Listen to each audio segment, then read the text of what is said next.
Oh, it's kind of appropriate that first little animation you saw there was Disappointed Solomonster. That was funny. Welcome to your Sound Off Extra review for WWE Elimination Chamber 2020 from Philadelphia, Pennsylvania. Or was it Corpus Christi? May have been Corpus Christi down in Texas. You could have fooled me. Although I don't know how much blame I can really assign to the crowd. This show tonight, the final stop to WrestleMania, was the perfect highlight of what a worthless show this was, at least this year. There are some years where the Chamber, it can be exciting. There's a reason to have an Elimination Chamber pay-per-view. Tonight was not one of those nights. I've been saying it for weeks. This show was a total afterthought coming out of the Saudi Arabia show. Whenever you do 2 pay-per-views within 2 weeks of each other, especially that second show, it doesn't end well for that show. It had its moments. This was not a good show. And that main event was an abomination, as pay-per-view main events go. There was no reason for it to happen in the first place, because we all knew Shayna Baszler was going to win anyway. What just a colossal failure that main event turned out to be here on this show. This was the final stop before WrestleMania. What's going on, everybody? I forgot to say hello to everybody in the chat. Everybody filtering on in. Come join. We got a lot to get to here tonight. So shout out to everybody tuning in live here on YouTube on this Sunday night. This was the first time in many years that neither of the chamber matches on the show were contested for either the top championship on Raw, the top championship on Smackdown, or for a shot at the WWE, well, I guess the Women's Championship. It was for the Women's shot at WrestleMania. But the 2 top titles were a complete afterthought. WWE title, Universal title, no Roman Reigns, no Goldberg. First time in years, maybe ever, that has happened. And you could see what a wonderful idea that was based on the main event that we just saw. I loved it in the opening minutes of that final match, the chamber match. You had Natty and Ruby Riott. What did you expect? Having a pay-per-view main event with Natalya opening the match. Sarah Logan gets her WWE pay-per-view main event debut here on this show. I mean, Philadelphia was already dead for most of the show. I don't know what. It was very unlike Philly to be that quiet throughout the night. You knew going into this main event, this is going to be bad news for these women. If this crowd was quiet for AJ Styles and Aleister Black and some of those matches, these women didn't stand a chance. And it worries me because there's been all these reports about Vince McMahon was not happy with the match with Shayna Baszler and Kairi Sane last week on television. He might be giving up on her, having second thoughts. And I said, it's only one match. You got to give it time. You got to build her up. There's a lot of people who don't know of her run from NXT. And it's weird because tonight, she was completely dominant. She was like Brock Lesnar inside that chamber. And yet the match absolutely sucked. The way that match was laid out. You have long periods of nothing. We got to watch Shayna Baszler in the main event on this pay-per-view pace back and forth furiously. They should have had a close-up shot of the mat. You would have seen footprints on the floor from all the indentations in the mat. She was walking back and forth so many times. Who thought that was a good idea? To have these long extended periods of nothing. 2 times. CM Punk chants, boring chants. This was a failure. That main event was a failure. I can't even blame the women. It's not their fault. They didn't put the match together. I'd love to know who put this match together. That match had no business going on last in the main event. Absolutely no business whatsoever. Polls open. I want everybody to vote. At Solomonster. Let your voices be heard. Thumbs up, thumbs down. What did you think of this pay-per-view tonight? I can only imagine some of the responses that I'm going to get from some of you guys to this pay-per-view here tonight. Smash that like button on the video. I wouldn't ask you to do that on the pay-per-view, but at least on this video, smash that like button. Whatever the inverse, the opposite is of your opinion of the pay-per-view. That could be your opinion of this video. And as you are seeing on your screen, and I am going to get to all the Super Chats coming in. I do appreciate all the support. Super Chats are open. Disappointed Solomonster for $5. There's Russo on a poll. There he is. $10.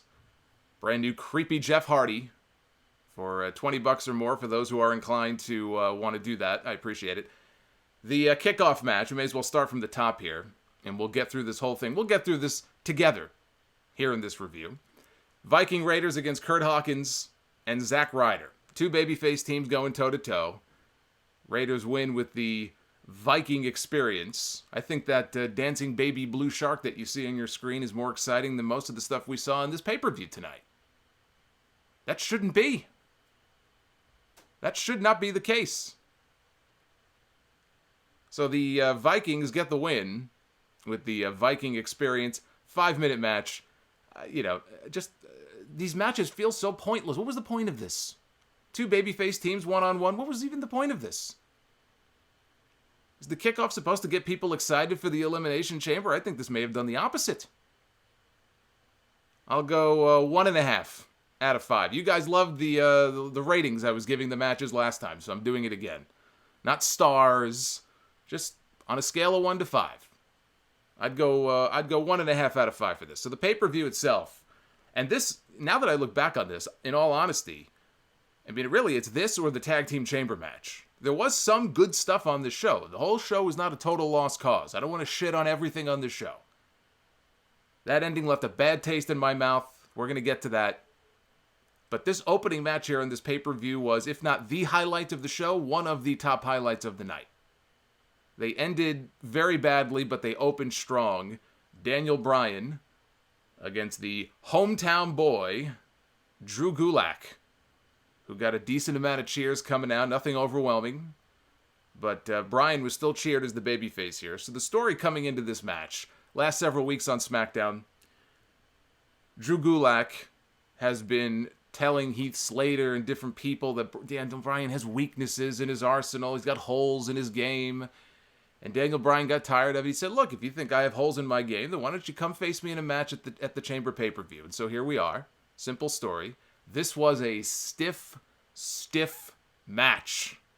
Strong style type match. Call it whatever you want. Japanese style, British strong style. It was a strong, stiff match between these two guys. When it was over, Gulak had a cut under his eye. Bryan had welts all over his body. These guys were not nearly as injured as all the fans who were watching this pay-per-view, but that's a different story.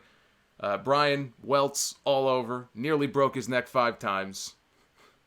Michael Cole mentioned a few weeks ago, did you miss it? I'm going to show you the picture again in a second of what happened to Daniel Bryan.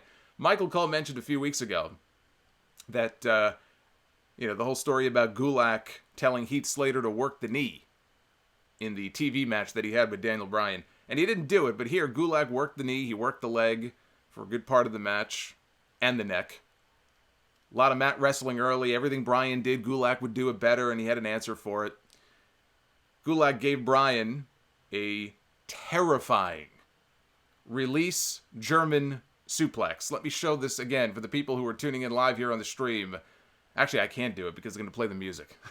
I don't want it to play the music again. But you saw it at the top. You can rewind later. A terrifying image of Daniel Bryan soaring through the air. Look at the Undertaker on your screen. Disgusted. That's shocked Undertaker. That was his expression when he saw this released German suplex. They showed 6 different replays of this suplex. Bryan landed right on top of his head, right on the back of his neck.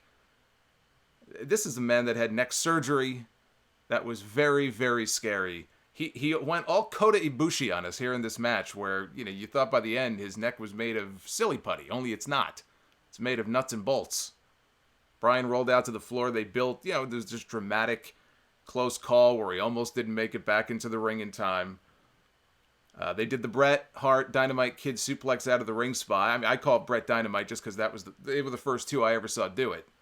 I'm sure somebody must have done it before then, but they did the suplex out of the ring spot. Bryan suplexed Gulak out to the floor. Gulak held on to Bryan, took him all the way down. And again, a nasty fall. Safe fall, but a nasty fall it looked like for Bryan. Gulak hit an inverted suplex off the top rope to Bryan. Rolled through into a Dragon Sleeper, what he calls the Gulak. Bryan transitioned into the Yes Lock. And eventually, Gulak passed out in the hold. After the match was over, Gulak got to his feet. Daniel Bryan pointed at him. He got the crowd to clap out of respect, as they should. for Drew Gulak. And I'd go 4 out of 5 on this. Maybe even a little bit higher. This was great. This was a great professional wrestling match. Commentary I thought was on point. I got to give credit to the announcers on this match. I was hoping they would give Gulak the shock win here and keep it going. And look, this might continue anyway. Gulak may not go away. He may want a rematch. The story may be that, you got one over on me, but I know another hole in your arsenal. Give me one more shot. Maybe he beats him on TV. Maybe they go all the way to WrestleMania with this. I wouldn't mind that. Hopefully not the last time that we have seen these two in the ring together. But as I look ahead to WrestleMania this year, I'm not quite sure where Daniel Bryan fits into the puzzle. Drew Gulak will be lucky to have a match. He'll be lucky to sniff the Battle Royal at WrestleMania. But Daniel Bryan should be in a prominent match.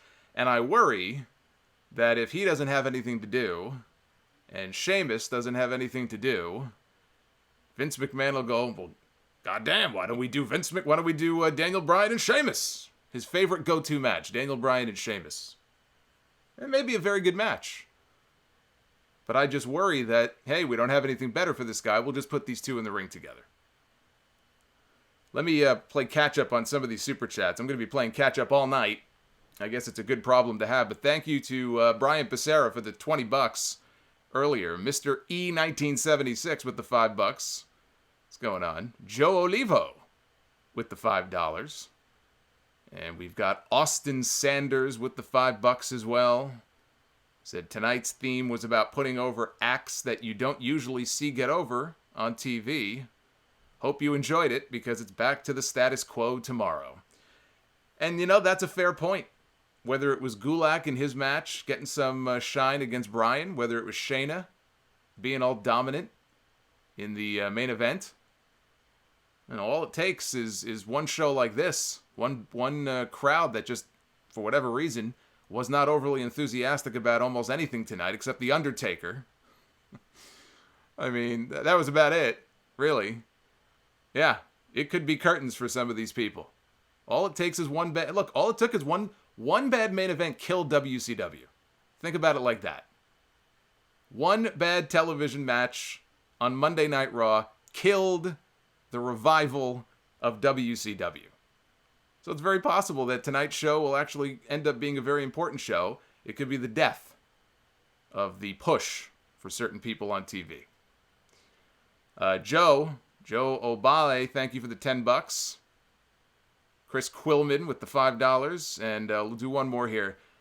Michael Dunn DC, thank you for the $4.99. I will play catch up as we go on here throughout the stream.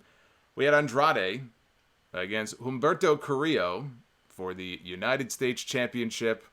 This is the feud that goes on and on and on forever and ever. The good thing about it is that these guys can go. So it's not like they're going out there churning out it's not like Roman Reigns and Baron Corbin every single week, right? At least these two guys can put on a clinic if you give them time. The problem is, how many times do we need to see fucking Andrade in there against Humberto Carrillo?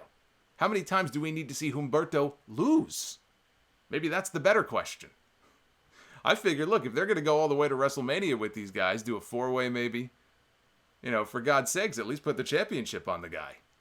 Even if it's just a short-term thing, just to get it on Angel Garza. But nope, they didn't do it. They did not do it. Desmond McCade, thank you, my friend, for the $50. There's a crazy Jeff Hardy. It's a very freaky gif. That thing creeps me out. Thank you for the $50, man. That's awesome. I appreciate it. So Andrade destroyed Humberto right out of the gate with a back elbow. His own version, I guess, of the Judas effect. Got a near fall to start the match. We've seen these two wrestle a lot of late. Tonight, it just felt kind of played out. Andrade went to give Carrillo another hammerlock DDT out on the exposed concrete. It wasn't really concrete. It looked like boards maybe covering ice underneath. Carrillo, he countered with a backdrop back inside, flies back out of the ring. I think he went over the referee and took out Andrade. Back inside, diving crossbody block by Carrillo. This guy was flying around. Every which way, this guy was flying around. The antagonist, thank you for the $20, he said, I manscaped my balls for this. Funny you should mention that. Just wait a couple of minutes. You'll see why that's funny to me. So they trade roll-ups back and forth. Andrade grabs a fistful of tights on the last roll-up. He gets the pin to retain the title. Yeah, typical heel finish. Hooking the tights. Referee didn't see it. I'll go 3.5 out of 5. The work was good. But for God's sakes, I mean, this should spell the end. The end of Humberto Carrillo in the U.S. title picture. Even though Andrade, he did cheat. And that may be the story they fall back on. He did cheat to win. But who cares? The fact is, he lost again. He lost again. This man needs to be kept far away from that United States Championship. But it's WrestleMania season. So they love getting everybody on the show. So I still probably see them doing a 4-way. I still see them doing a 4-way with Andrade and Mysterio and Carrillo and Angel Garza. And look, probably could be one of the highlights of WrestleMania. But it's a joke. It's a running joke at this point. If this guy kept being fed title shot after title shot, who does he have dirty pictures on is what I want to know. Who does he have pictures on? Paul Heyman? Does he have pictures of Paul Heyman in an inappropriate position with Brock Lesnar backstage? I mean, there's a visual for you. I mean, for God's sakes. Let's take a pause here because we got some business to transact. I want to take a moment to let everybody know that tonight's review is sponsored by Manscaped, the only company with the balls to keep you accountable for getting rid of the funk, saving your junk, saving and shaving. I can't even talk. But listen, folks, take a look at your screen right now. We have welcomed a new member to our family. There you see CubeBot. You haven't seen him in a while. First time in a long time you've seen CubeBot. And joining him is CubeBot's illegitimate son, BlueBot, making his debut here tonight, live on YouTube. There he is. Oh, look at that. Look at that handsome little devil. Well-groomed, smooth as a baby's bottom, ready for a night at the club. He was tired of getting blue balls, and he decided to ask his dad for advice, and it has changed his life forever. Manscaped is the only men's brand dedicated to below-the-waist grooming and hygiene. It's changing the game now with its Perfect Package 3.0 Essentials Kit, the perfect tools for your family jewels. Perfect Package 3.0 comes with the new and improved Lawnmower 3.0. It's their waterproof cordless body trimmer. It's got a cutting-edge ceramic blade to prevent any and all accidents. Got the advanced skin-safe technology. Don't forget the crop preserver. It's a anti-chafing ball deodorant and moisturizer. I mean, you already use deodorant on the other part of your body, so why not use it in the smelliest part of your body? It only makes sense. So right now, when you purchase the Perfect Package at manscaped.com, you get the biggest of bangs for your buck, just like BlueBot. BlueBot's going to get a lot of big bangs tonight. Subscribers get a new replacement blade refill for your lawnmower trimmer delivered to your door every 3 months, making sure that your trimmer always stays fresh and clean. And for a limited time, subscribers get not one but 2 free gifts. You get the Shed Travel Bag, that's a $39 value, and the patented Manscaped Boxer Briefs. It's the perfect package for your perfect package. We got to laugh a little bit tonight, people. We can't be angry all night. We got to laugh a little bit. Right now, get 20% off and free shipping when you use the code Solomonster at manscaped.com. Again, that's 20% off and free shipping with the code Solomonster at manscaped.com. Your partner, your body, and your balls will thank you. Isn't that right, BlueBot? There he up. We got Kyle Bill O'Reilly is blocking out BlueBot here. Anyway, BlueBot knows it's true. Damn straight. So there you go. Thank you for all of the support as we trudge along here. It was now time for the first Elimination Chamber match of the night for the Smackdown Tag Team titles. And we had The Miz and John Morrison. We had the Usos. We had the New Day, Heavy Machinery, Lucha House Party, and Dolph Ziggler and Bobby Roode. New Day and Usos begin the match. Otis was in his pod, And Otis, you would think Otis would be very upset about the whole situation with Mandy Rose, but Otis was dancing to the New Day's music. He was having a good time in that pod. And New Day was wearing special white gear in honor of the injured Xavier Woods. 1 year ago, I want to point this out to everybody, in case you forgot, because a lot happens in the course of a year. But 1 year ago, Kofi Kingston came within a hair of winning the Elimination Chamber against Daniel Bryan. He fell just short of winning the championship. Now, he did go on to win the title from him at WrestleMania. It was a great moment. But how the mighty have fallen in a year since then. 1 year later, it is but a distant memory. Dolph Ziggler and Bobby Roode, of course, they won the right on SmackDown Friday night to enter the match last. There was a clunky spot early on where Kofi, he slipped off the top rope. A rare misfire for Kofi Kingston. He kind of collided with one of the Usos. Lucha House Party, they were the first team released from their pod. And Lince Dorado, Gran Metalik, and Kofi Kingston, they fight on top of one of the pods. Lucha House Party, they shove Kofi off the pod. Dorado, Metalik, they each hit a dive. One dive out onto the Usos, the other dive out onto the New Day. Miz and Morrison, the champs, are out next. Heavy Machinery followed out of their pod. The big spot of the match, well, I guess one of the two. There were two big, real climactic spots here in this match. And the first one came from Lince Dorado. Everybody is brawling down below. Lince is hanging from the top of the chamber. He has climbed up to the top, and he has navigated his way to the middle. And he's just hanging there. He's dangling. And he's swinging himself back and forth like he's doing trapeze. And finally, he swings himself into a shooting star press, falls all the way down, 18 feet, 20 feet, whatever it is, and wipes everybody out. Everybody except Heavy Machinery. He wipes everybody out. And then immediately, as soon as he wipes everybody out, big pop, Lucha House Party. Wow, look at these guys. Otis and Tucker hit the compactor on Gran Metalik. Adios, Lucha House Party. They are promptly eliminated. Begone, job boys. You had your moment. I can picture Vince McMahon muttering this into his headset in the back. So now it's time for Ziggler and Roode to enter the match. Otis and Tucker, they're waiting for him. They're licking their chops. They're chomping at the bit to get their hands on these guys. And Ziggler and Roode want no part of this. They're trying to pry the doors open, and they're doing everything they can to hold this door shut. Otis, there were loud Otis chants in this match. Otis is over. This story is working on SmackDown to get this guy. And Tucker, too. I'm going to give him his props in a second as well.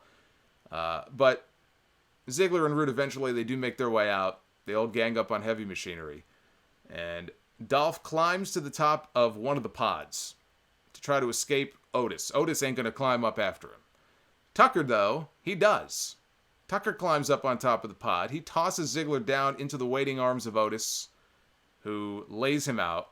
Tucker, meanwhile, they almost missed it, but Tucker does a cannonball dive from the top of the pod down onto everybody else. Otis is not the only one who deserves some love on this team. Tucker has impressed me. Tucker is holding up his end. I'm more impressed by Tucker as far as, you kind of look at the team and say, oh man, Otis is the star. Everybody loves Otis. And I feel the same way about Street Profits when it comes to Montez Ford. I give Montez Ford a lot of love. He's a great athlete, very charismatic. If anybody's going to be left behind in that team eventually, it's going to be Angelo Dawkins. And Angelo Dawkins seems like a cool guy, but that's just a fact.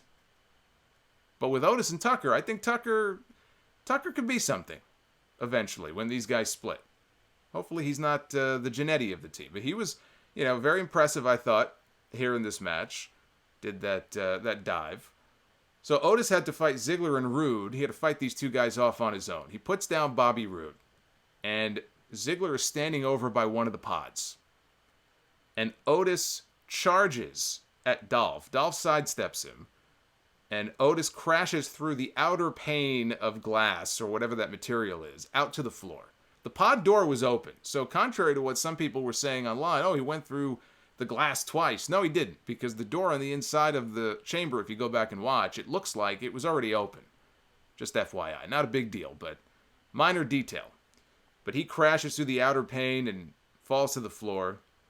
And it looked cool. Otis is dead. He's not moving. Tucker's going over and kind of peeking his head out of the chamber and saying, "Get up!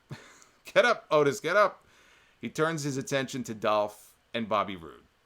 And he's fighting them off. Ziggler catches a super kick on him, and Roode connects with the glorious DDT. Tucker is finished.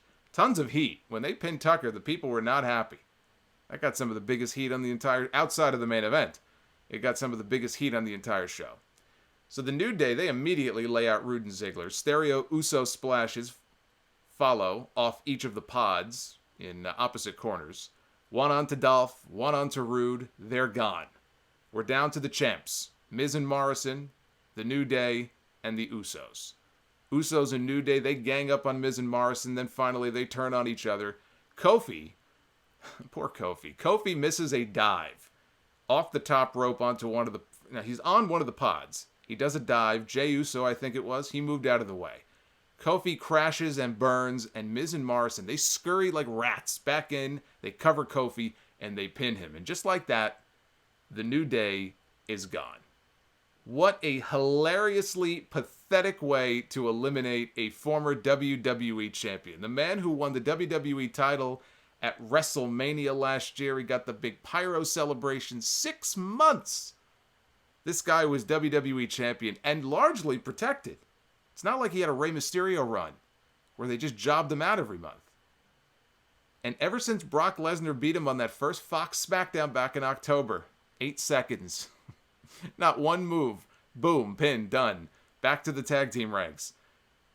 And it was a weak way to pin this guy, but just like that, boom, Kofi, not Big E. Kofi is the one to take the fall. I just thought, I don't know. You know, I'm watching this and I'm just thinking to myself, it was a very weak way to get rid of somebody who just only a few months ago was the top champion on SmackDown. It's just amazing for me to think about it. But I was also thinking about the Elimination Chamber. This just is not Kofi Kingston's event. Right? Didn't he get attacked one year? I mean, he lost last year.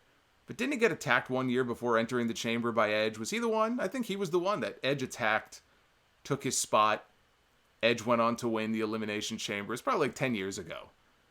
The Elimination Chamber is like kryptonite for poor Kofi Kingston. So it came down to the Usos, Miz and Morrison, and they did this kind of an interesting finish, I guess, where Miz and Morrison ended up pinning Jey Uso at the same time. And Miz's feet were on the ropes, which is legal in an Elimination Chamber match, and so the champions retain. I'll go 3.5 out of 5 on this. It was not, it picked up in the last few minutes. People were into the Otis stuff for sure. They wanted to see him get his hands on Dolph Ziggler. Hopefully the big payoff comes at WrestleMania.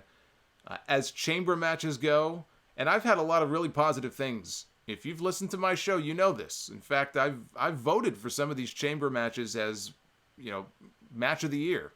Not the match of the year, but like top 10 match of the year some years, in recent years. This is not going to be one of those years. As chamber matches go, this is not one of the better ones that they've done. But the Lince Dorado spot I thought was cool. I enjoyed Otis and Tucker. I'm willing to go 3.5 out of 5 on this. I think that's fair. Let's play catch up here with some of your super chats. What's going on, man? We got so many messages scrolling on by. I can't even read them all. I would love to read them all, but you guys are flying by here. There's one of the new super chats you see on your screen. There's a whole bunch of new ones that I found. They come up randomly other than the designated dollar amounts I mentioned, so I have no idea what's popping up or when. Heel Lucas, thank you for the $10. Strong Phoenix with $5. Says Batman is probably enjoying himself in the Batcave watching this pay-per-view. All right. I feel like there's an inside joke I'm not getting there. Kev, oh my God, with the $4.99 super chat. Can you please say the butcher and the bunny and the blade in the voice? No, I can't. Harold Warren, thank you for the $15. Says, I suppose WWE rehired Vince Russo as the head writer. I hate to say this, but they didn't, because if they did, we would not have gotten a main event like this. I will say that about Russo. I would have to think that even Vince Russo would look at that main event and go, what the fuck, bro? Bro, what is that, bro? What is that main event, bro? I don't know what he would have done, but it would have been a hell of a lot more entertaining than what we got tonight. Jacob Donnelly, thank you for the $5. Got a lot of new subs tonight, too. A lot of new subscribers. Ryan W., thank you for the $10. And John Falchetta, also with the $2. And Moshmaster D with the $5. Charlie Caruso. Charlie Caruso introduced Natalya for an interview backstage. And, yeah, it's funny. In my notes, I just wrote, most awkward 3 seconds that you will ever see. And now that I have seen the main event, I can no longer say that. Because you talk about awkward periods of time that go by. You have not seen awkward periods of time go by like we saw tonight in that Chamber main event.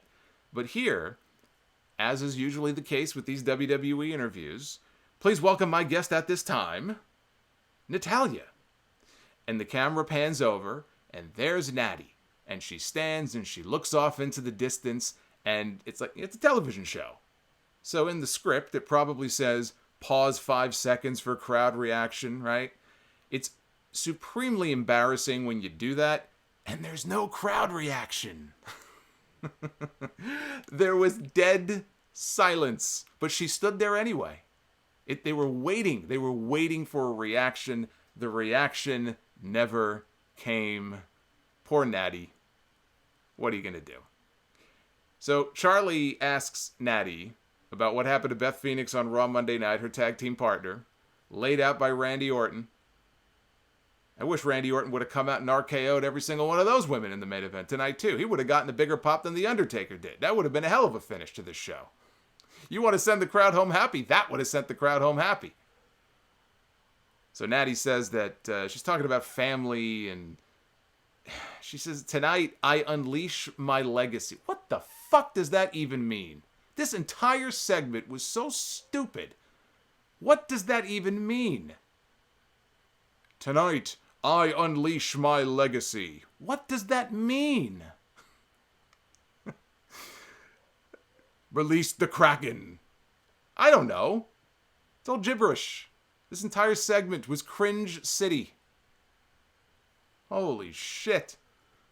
AJ Styles, save us, please. AJ Styles against Aleister Black. No disqualification. Anderson and Gallows were outside in AJ's corner. I was shocked. I will say I was shocked. I was genuinely surprised by the lack of crowd response, by the lack of crowd energy, given that you had AJ Styles and Aleister Black in the ring. And AJ and Aleister are two of the biggest names on the Monday Night Raw brand. And aside from certain big spots that they did, the crowd couldn't even really come alive for this match. They just were, it was almost like, we got tickets. Shit, we got to go to the show. And they just weren't feeling it all night long. They were not feeling it. Usually Philly, Chicago, like these are the big cities that you think of. And that was not the case tonight. So Styles grabbed a kendo stick early. He got a few shots in on Aleister. Black set up a table outside the ring. AJ hit him with a chair, though, before he could use it. Calf crusher inside by AJ. Black is reaching, trying to grab the kendo stick that's laying on the mat. He grabs it, and he uses it on AJ to force a break. AJ connects with a phenomenal forearm. Aleister kicks out. Tried for a tombstone. AJ mocking The Undertaker. He tried for a tombstone. Aleister escaped. And they spilled out onto the floor. They were over by the announce tables. They finally did make use of that table.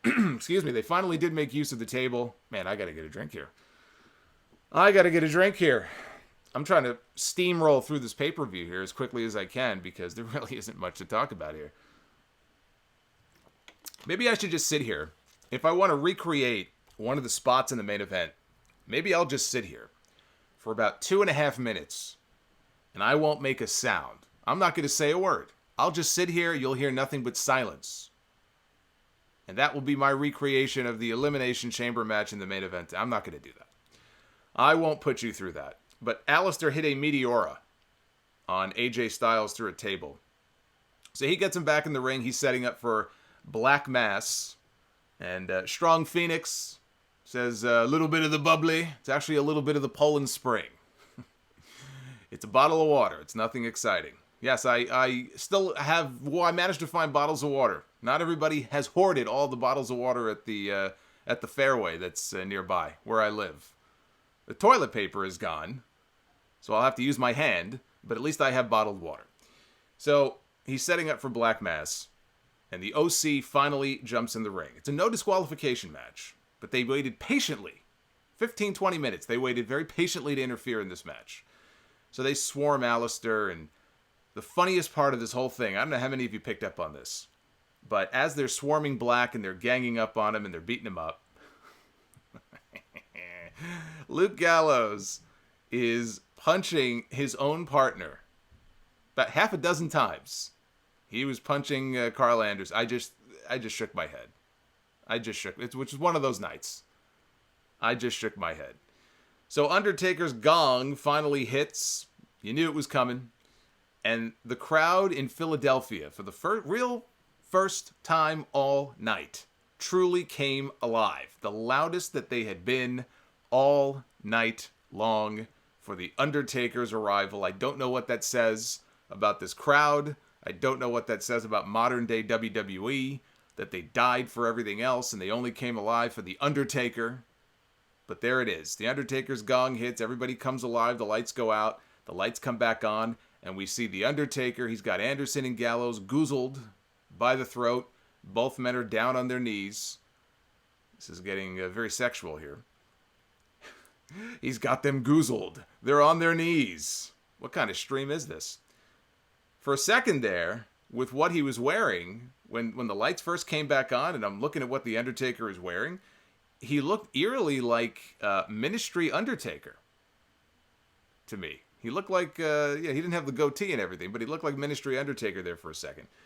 So Styles comes off the ropes for the phenomenal forearm. Undertaker turns around and catches him by the throat, delivers a better chokeslam than the one he gave to him in Saudi Arabia.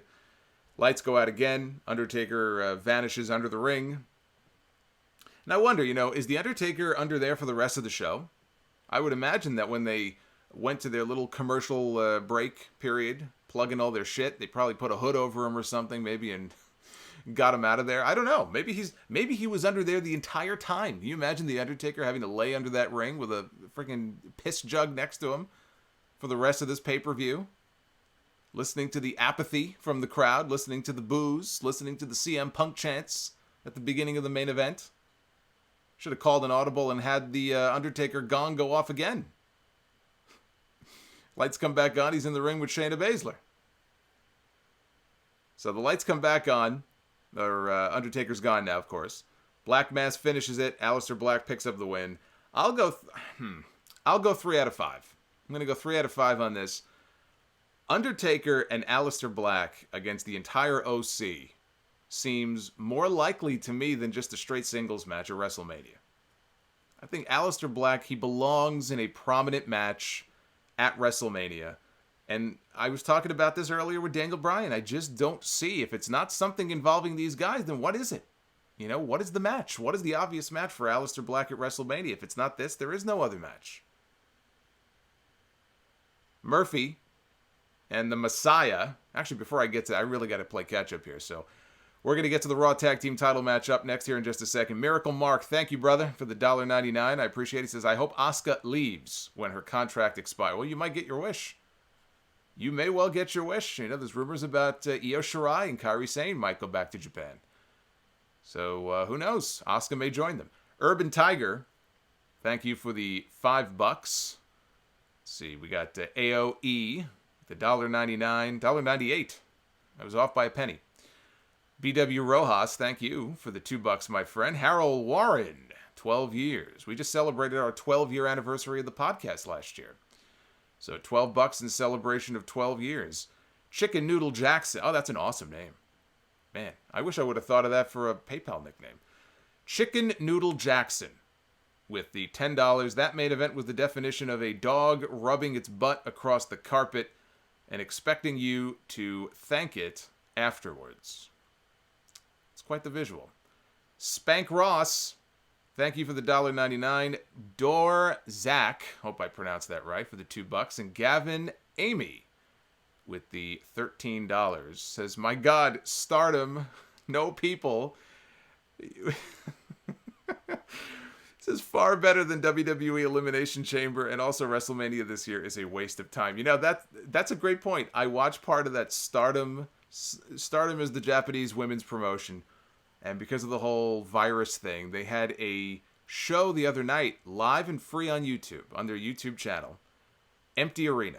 Korakuen Hall, not totally empty. There were like a few people in the background, media people, but basically empty. No fans. They did an entire show, empty arena. I think that crowd was more lively than the crowd tonight in Philadelphia. And that was an empty arena show.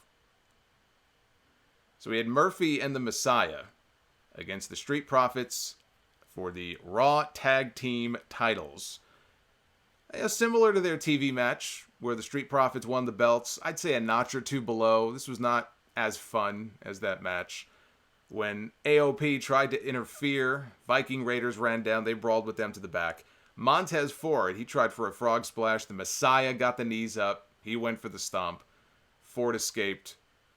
That's funny. There was a Tower of Doom spot in here where the Street Profits tried for a superplex on Murphy. And the Messiah slipped under all of them. Kevin Owens, he emerged from the crowd. I thought it was Jon Moxley for a second. Here's Kevin Owens. He's got a box of popcorn in his hand. He's eating the popcorn. He's sitting on top of the Spanish announce table. He's just watching. He's a casual observer. I'm not booked. I'm just going to sit here and eat my popcorn. And Rollins walks over and he throws a handful of popcorn in Rollins' face. Angelo Dawkins out of nowhere. He body checks Seth Rollins. Ah, shit. I didn't want to say his name. He body checks the Messiah. I got to keep catching myself. Body checks him into the barricade.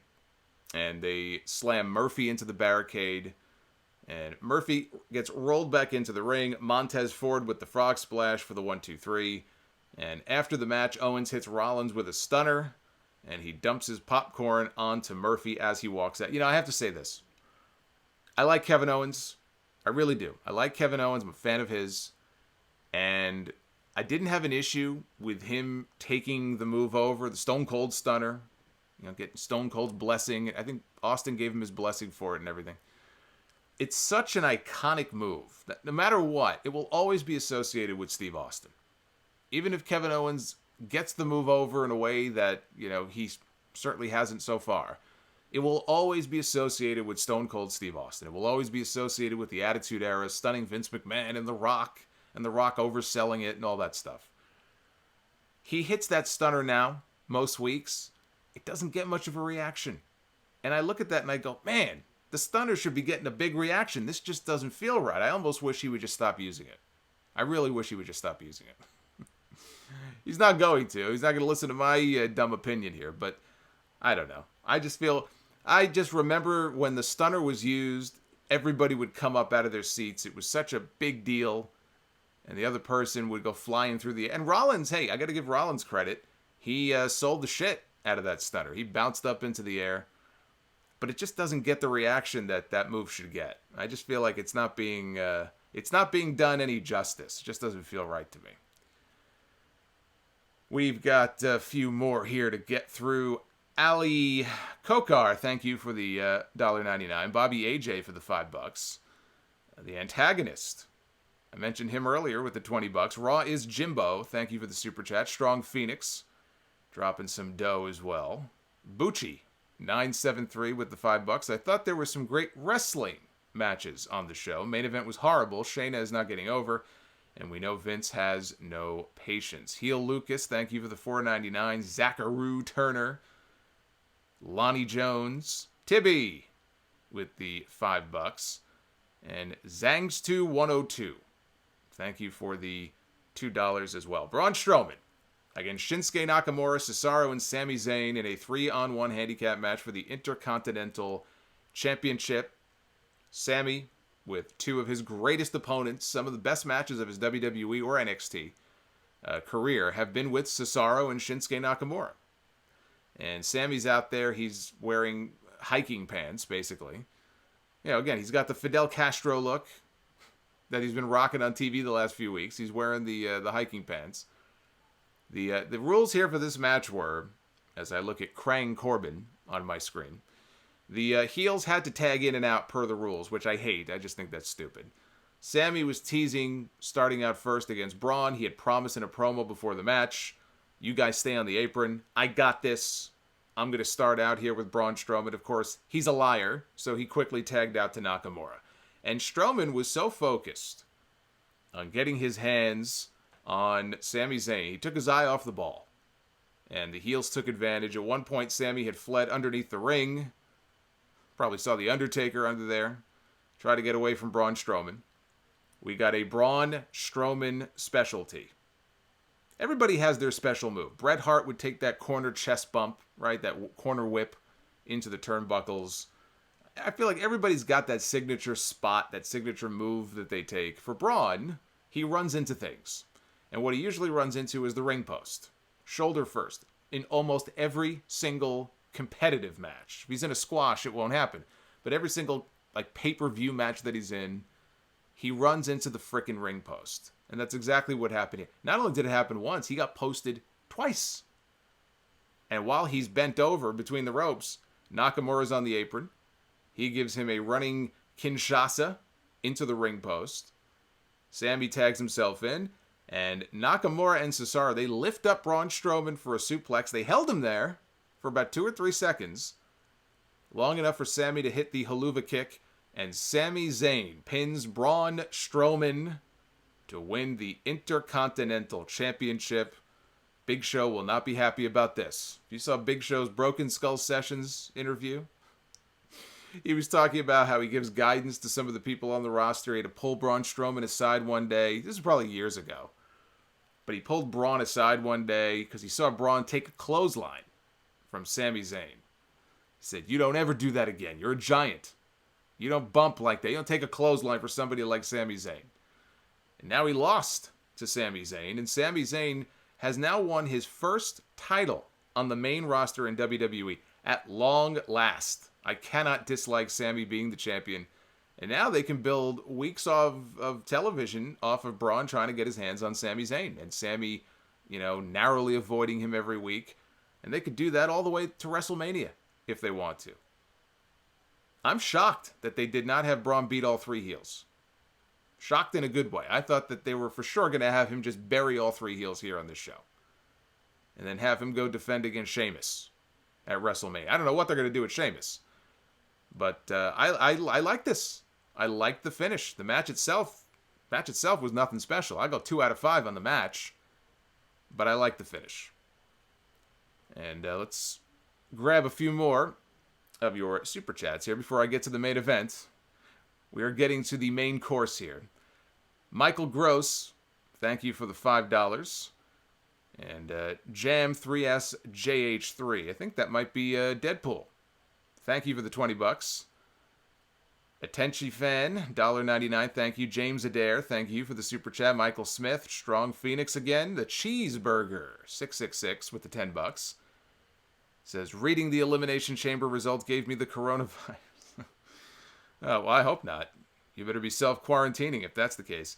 Garrus Vicarian, thank you for the $4.99. And Magician Sapphire with the $10. Shame Braun lost, but happy Sammy won his first main roster title.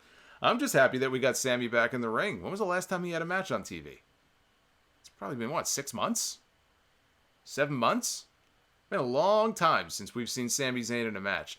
And his first match back, boom, Intercontinental Championship. I like it. So then we had the main event. If you could call it that. I even hesitate to call it the main event.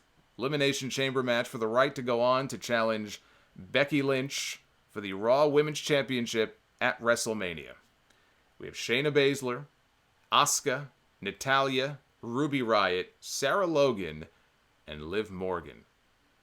Sarah Logan, as I mentioned earlier, she gets her first ever WWE pay-per-view main event. Why am I singling out Sarah Logan? Because Sarah Logan has no business being in a pay-per-view main event. I'm sure she's a lovely lady, but this is just ridiculous. Ruby Riott and Natalya, they start things out. Sarah Logan was the first one out of the pods. And before I even get to that, Ruby and Natty are starting this match. And Natty is going after her. She's being very vicious with Ruby Riott. She's got a little oomph in her offense. I guess she's out there. What's she doing? She's showing us our legacy. Her legacy. The fuck am I even saying? I still want to know what that means, by the way. Did you guys see Natalya's legacy tonight? Because I didn't see it. I must have missed it. Was it big? Was it fat? Was it thin? What does the legacy look like? I know there's a legacy faction. I know one of the members of Legacy is over in AEW right now. Did Cody make an appearance and I missed it? What legacy did Natty show tonight? I'd love to know. Let me know in the chat. So, people were so into this opening sequence. The opening with Natty and Ruby Riott that they chanted CM Punk here in Philly. Sarah Logan was the first one out of the pods.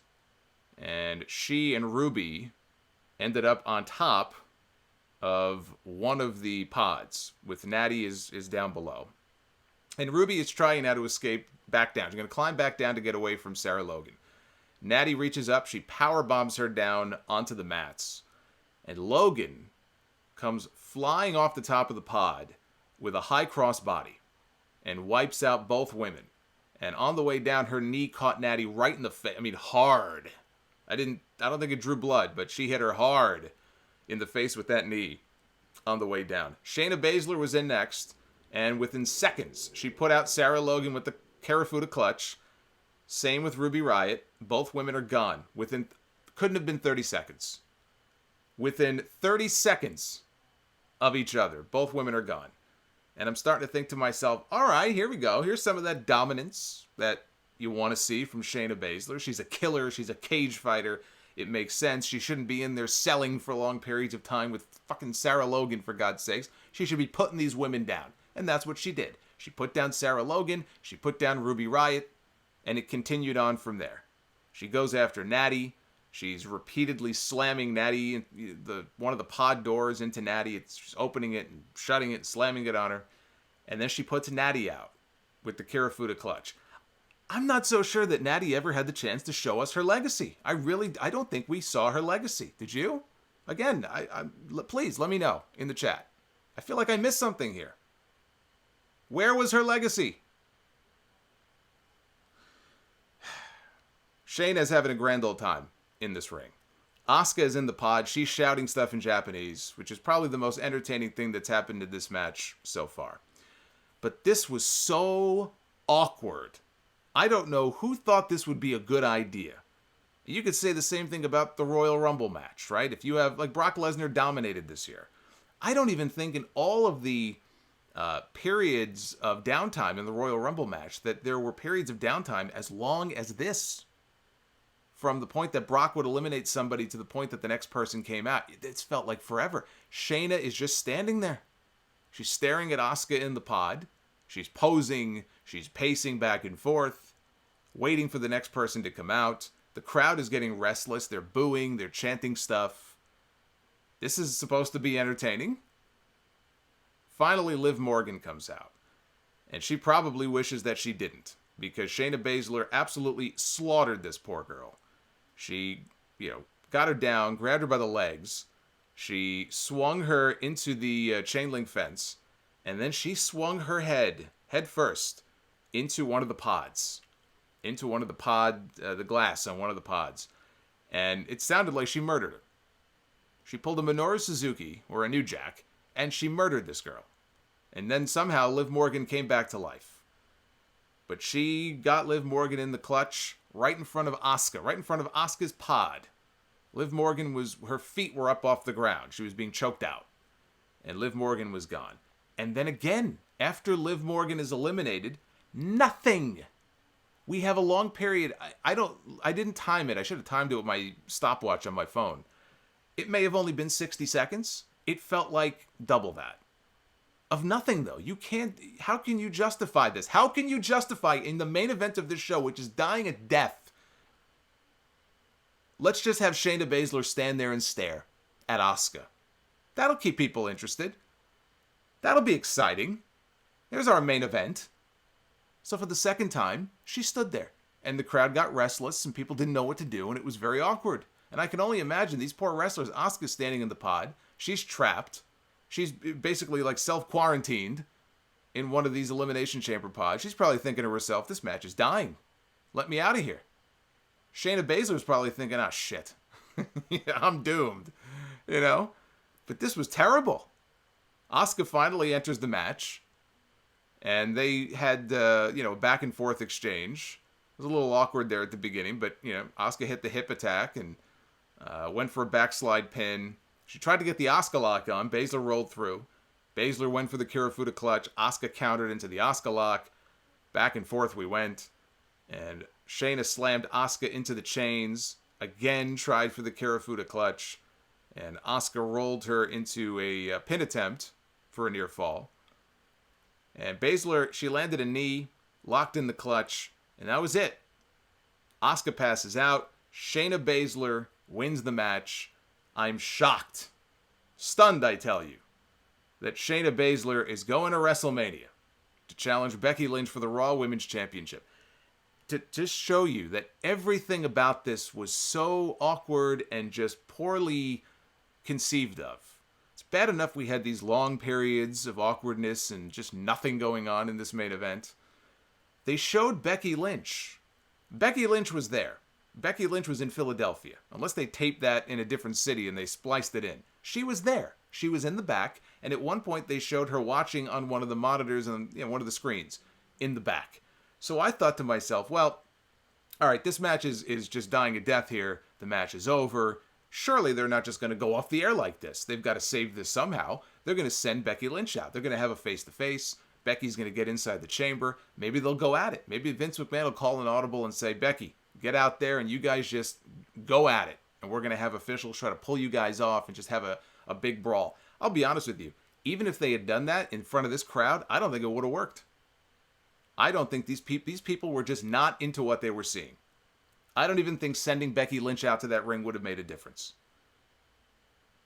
But the fact that they didn't even do that, if she really was there, to not send her out for some kind of confrontation is ridiculous. How do you not send her out there?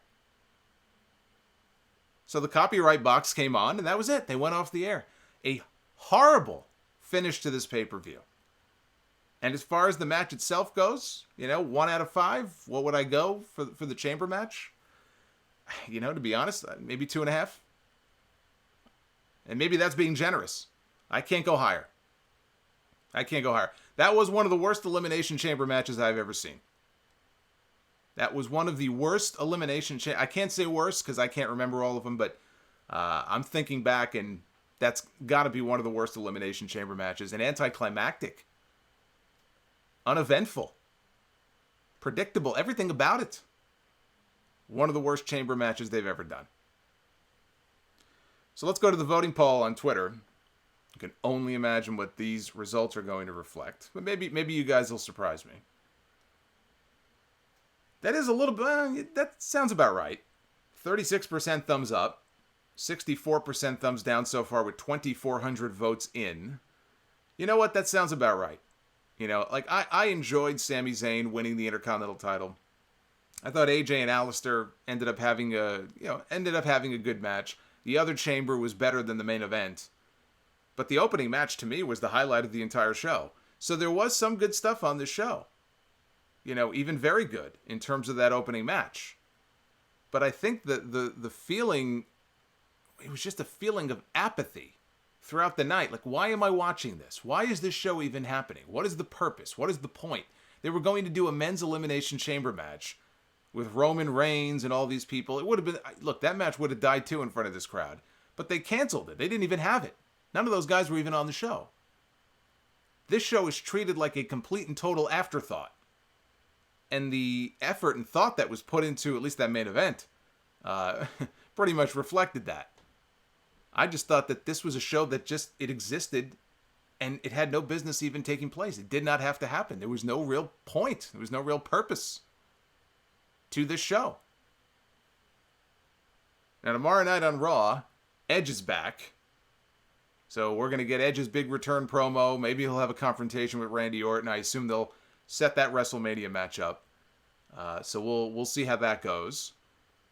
And we just put this show in the rearview mirror. I mean, there's really not a whole lot more to say about it beyond what I've already said. In fact, I've probably gone longer than I had to. I could have wrapped this review up in probably 10 minutes, given how important this show turned out to be. But that main event, holy shit. Talk about a misfire.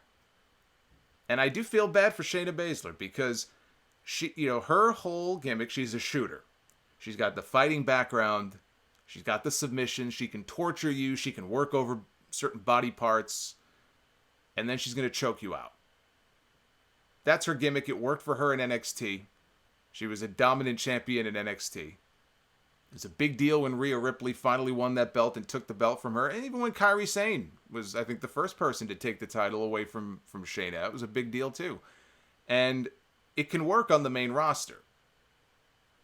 But if she's going to go out there and the crowd is going to have these kinds of reactions, I really think the layout of the match, I can't lay all the blame on her. The layout of the match and those periods of awkwardness, and you've got Natty and you've got these people, they're good wrestlers, but nobody wants to see them in the main event. Why are they out there? Why are they out there in the main event of the show? So they didn't do any favors for Shayna Baszler, even though they kept her looking strong, which they should have. But it just kind of blew up in their face. I don't know that anything would have really been able to save this show tonight, to be honest with you. So, on that note, let's find out. Actually, Turtlehead, thank you for the super chat. W.S. Fletcher, thank you for the $10 as well, brother. I appreciate it. And Lord, now, people made fun of me last time for saying this person's name. Clearly, this is based off some kind of a character, maybe from a TV show or anime or I don't know. I said Lord Frieza. Am I mispronouncing this? Is it Freza? Is that what it is? You've got to let me know these things. I'm not up on all these references here. I sound like an old man now. Lord Frieza, thank you for the super chat. Somebody in the chat will wise me up. They'll smarten me up here in a second. As far as the proper pronunciation. I don't want to keep mispronouncing this guy's name when he donates or calls in. Come on. Let's take some phone calls here. Let your voices be heard about the Elimination Chamber. I want to hear what you guys thought of this show tonight. We got all the lines jammed up. So I'm going to try to get to as many of these as I can. And we're going to start with 484. You're on the air. Hey, Solomonster, how you doing today? I'm doing okay. I've seen better pay-per-views, though. I'll tell you that. You weren't there. I was. You were there? Yeah, I just got home about 10 minutes ago. Well, I've got to ask you about this Philadelphia crowd. What was going on with this crowd tonight? Well, as a Philly native, I can tell you that the crowd was really just kind of bored for a lot of it. I mean, I didn't elect to go. My sister, who's 16 years old and hasn't been to pay-per-view before, she wanted to go really badly. And I'm asking her, I'm like, are you sure? Because AEW Dynamite's coming to Philadelphia next week. And she's like, no, I really want to go. I'm like, okay. So we go. And, the first few matches, they're good. I like Daniel Bryan versus Drew Gulak and Andrade versus Humberto Carrillo. But then afterwards, you get to the chamber match, and it's all pretty cool. Well, I feel like after the chamber match, everything just went downhill. The Aleister Black and AJ Styles match, I remember looking over at them and at her, and she was just bored.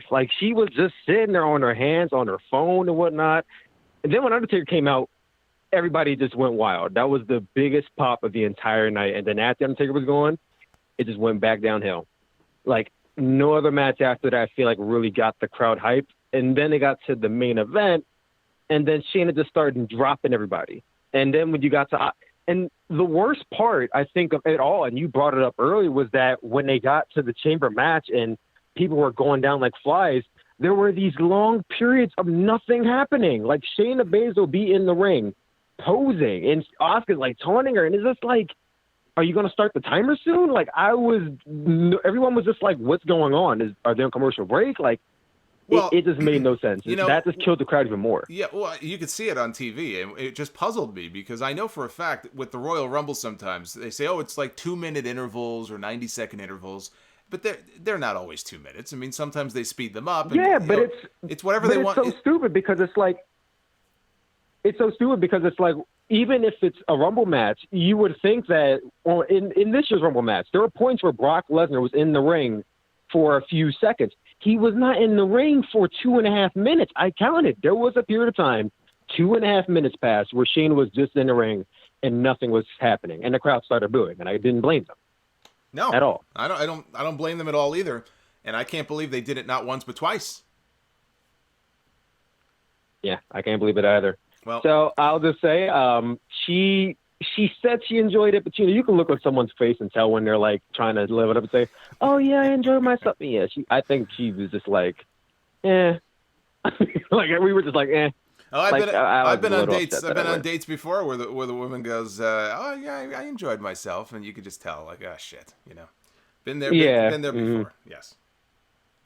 Well, yeah. Look, yeah, and it sucks for me because I feel like. Well, let me just say this: as all of us, clearly we are the hardcores watching this show, and if we felt this way about the show, I can't imagine that somebody who's just a casual fan would watch something like that main event. Now, maybe she enjoyed other matches on the show. What'd she think of Daniel Bryan and Drew Gulak? Listen, she's not really a smart, so she didn't really appreciate the catch wrestling like I did. So there were parts where she was really like hype, and then there was parts where she was like, eh. Like the German suplex spot woke her up. And I think I woke everyone up too, because that was kind of dangerous. But probably woke Bryan up too. The match I could say she really enjoyed. Yeah. Other than that, I'd say the match she genuinely enjoyed was the Chamber match, because she really loves the Usos. All right, cool. Well, look, it's good to hear from somebody who is actually at the show and get that perspective on things. So, anything else before we move on here? There's two things. One, coming from a guy who really is at the lowest point when it comes to WWE, I went there and I felt like I had literally no emotional connection to any wrestler on the show not named Asuka. And that's because I've had long-term investment with her. Like, there are points in the show where I literally got up from my seat and just started walking in the halls because I just did not care about anything. That just shows you how sad, like, WWE has gotten with just storylines and booking. It's really saddening, honestly. Yeah. I pop for the Undertaker. He's like 57 years old. It's really ridiculous. And then the second thing I wanted to say is that it's Frieza, and he's a Dragon Ball Z character. Okay, Frieza. I saw the comments in the chat saying Frieza. Okay, so now I know going forward now. It's like Frieza, and I sound like an idiot. Yeah, you tried. It's fine. It's fine. We understand. All right. But other than that, you have a good night, Solomonster. I'm not going to hold you on for too long.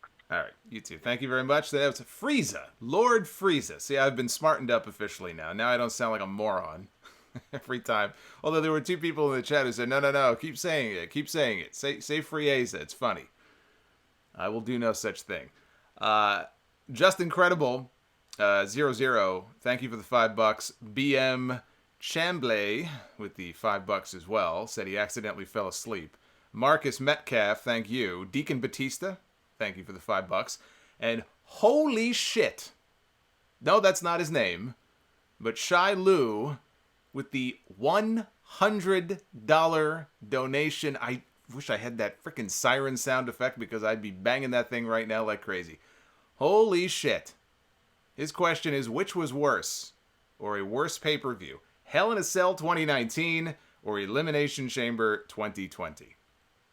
I have to tell you that I would have to go with Hell in a Cell just because the only thing from Hell in a Cell that even remotely sticks out to me as being anything worth a damn was the opening match, an actual Hell in a Cell match that lived up to the stipulation, a rare occurrence these days, with Becky Lynch and Sasha Banks.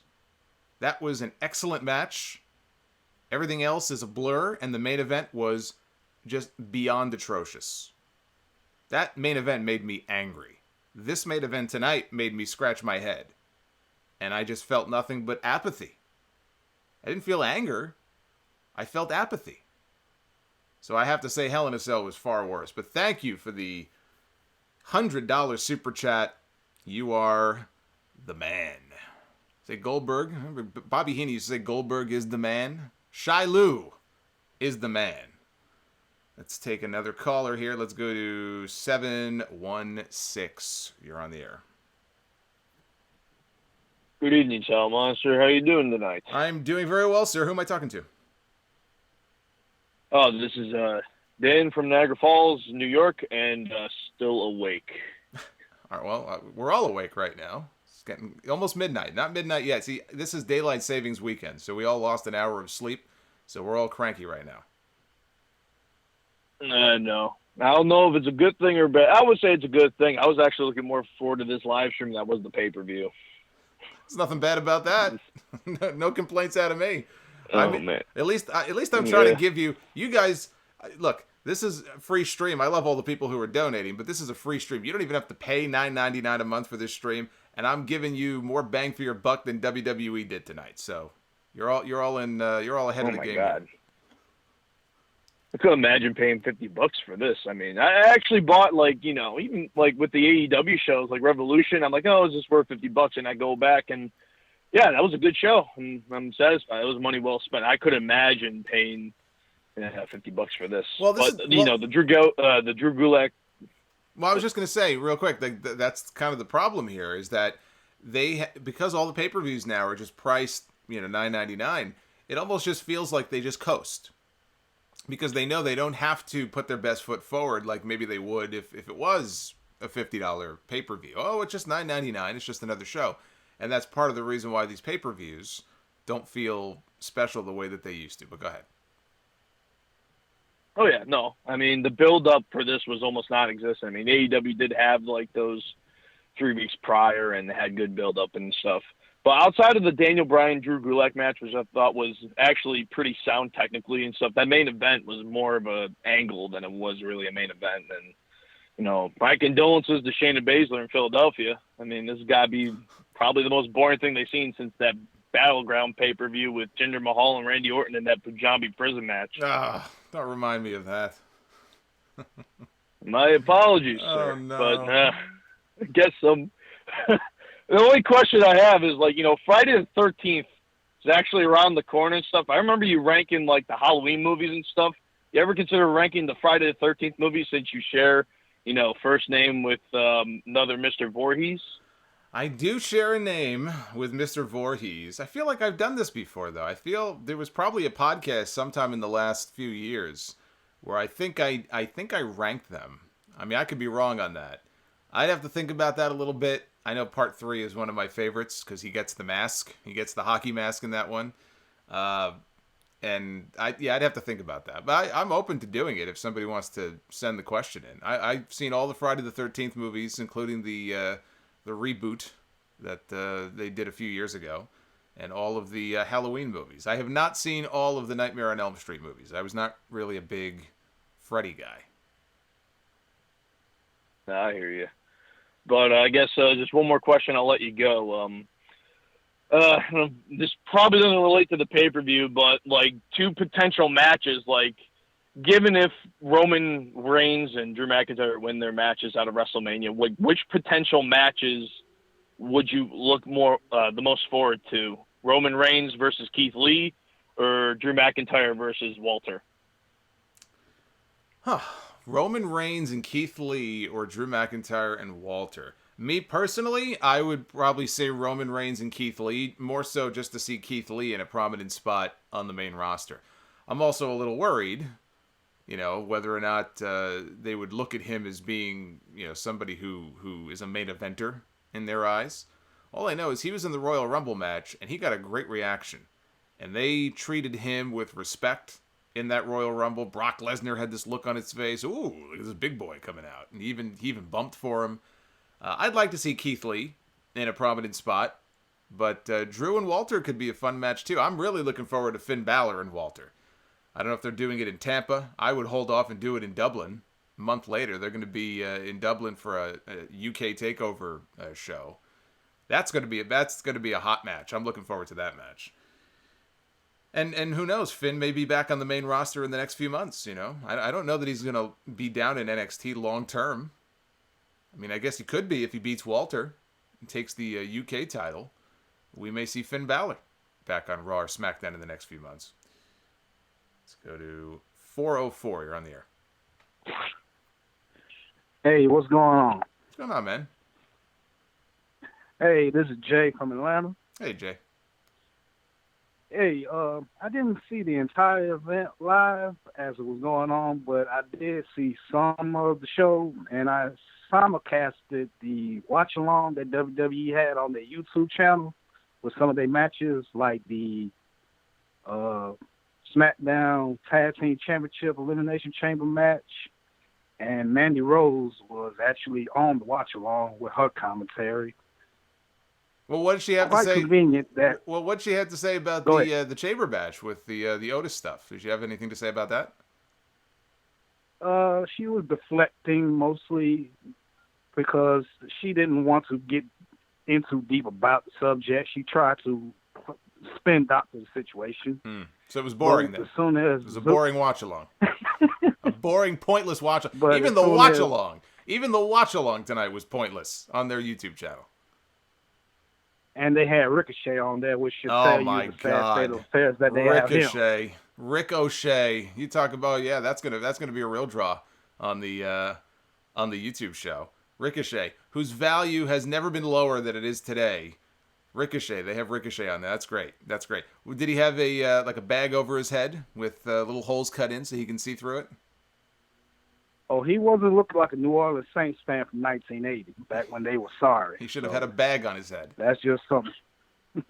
He was in well-dressed attire, so to speak. Okay. Well, hey, maybe his new gig could be that he could sit next to Sam Donaldson, or what's his name? Sam Roberts, and Pete, what the guys? Peter Rosenberg? Rosenberg. Thank you. I don't even know their name. Peter Rosenberg and Sam Roberts. He could be their new buddy. He could sit next to them on the pre-shows and the kickoffs, and he can talk about everybody else's match. Well, it wouldn't be any worse than what he's got going on right now. Well, anything else to talk about here before we move along? Yes. Quick question. Sure. The mid-card titles, the U.S. and IC titles, to me, they are in just bad shape with the way that they are being booked. And I would like to say that on Raw, they need to start with these rematches between Carrillo and Andrade. They need to do some kind of shipping up or shape out or whatever you want to call it. And with the IC title, I feel like they was just spitballing with trying to give Zayn the IC title, maybe as a good service award or something. But I know there were plenty of people who I read online that said that he did pretty good to finally get a title on the main roster, but it seems a little bit too late, on my opinion. And so little too late for who again? Remind me of who? Sami Zayn. Sami Zayn. He's been on the main roster at least 5-6 years. I think 4. I think it's more like 4, maybe 5, probably like 4 years. But Sammy's been hurt, and so he had those injuries. I think he's been okay for a while now. They just have him doing the managerial stuff. But part of the problem was he did get hurt. So I don't want to lay all the blame on that on WWE because there were injuries involved. It is kind of crazy to think about, though, that he's been on the main roster for 4 to 5 years and never held a championship, I think, of any kind. I don't even think tag team or anything like that. It's kind of crazy to think about. But I do agree that the mid-card titles are, their value is not very high. But sometimes they are the best matches on the show. Andrade can go out there with Humberto or whoever it is and have a great match. But, again, what does it all mean when you just keep repeating the same matches over and over and over again? When you have all of these other guys, even Ricochet or somebody, try out someone new, call up someone new. It's the repetitive matches, and this guy's just going to get another title shot. So what does it mean? Even if he loses, he's going to end up with a title match anyway. So, yeah, they have to do something about that. Heyman has been making certain changes to improve the show. That's something that he's still, assuming he has the influence that people say he does. It's still Vince McMahon's show. But that's something that they need to work on for sure. Oh, yeah. And one final note, the women's match,